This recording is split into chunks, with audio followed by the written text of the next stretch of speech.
مرحبا بكم متابعينا الأعزاء.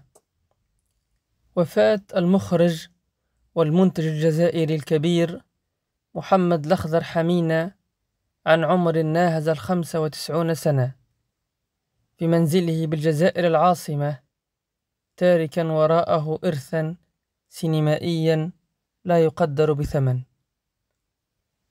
الفقيد تميز برؤيته الفنية الفريدة التي خلدت اسمه في تاريخ السينما كأحد القلائل من المخرجين الأفارقة والعرب الذين شاركوا في مهرجانات عالمية وتحصلوا على جوائز دولية.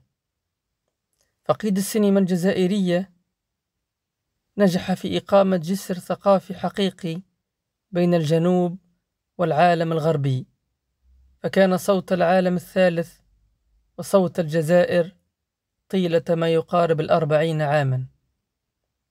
تودع الجزائر أحد أعمدة السينما الوطنية والعربية، المخرج والمنتج العالمي محمد الأخضر حمينة.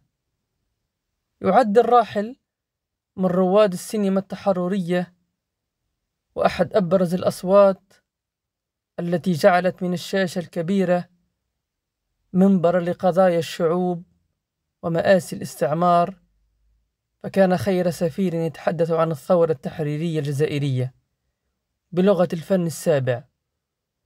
من أبرز إنجازات فقيد السينما الخالدة فيلم ريح الأوراس، والذي نال عنه أولى جوائزه الدولية، وفيلم وقائع سنين الجمر الذي نظر إليه كملحمة وطنية أعادت رسم تاريخ الثورة بلغة سينمائية شاعرية ومؤثرة.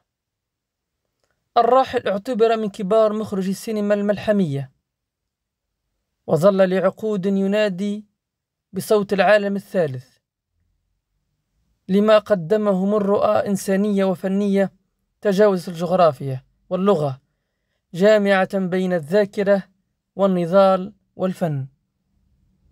كما قام رئيس الجمهورية السيد عبد المجيد تبون بإرسال رسالة تعزية إلى أسرة الفقيد. وفي الأخير أرجو الاشتراك في القناة وتفعيل الجرس حتى يصلك كل جديد.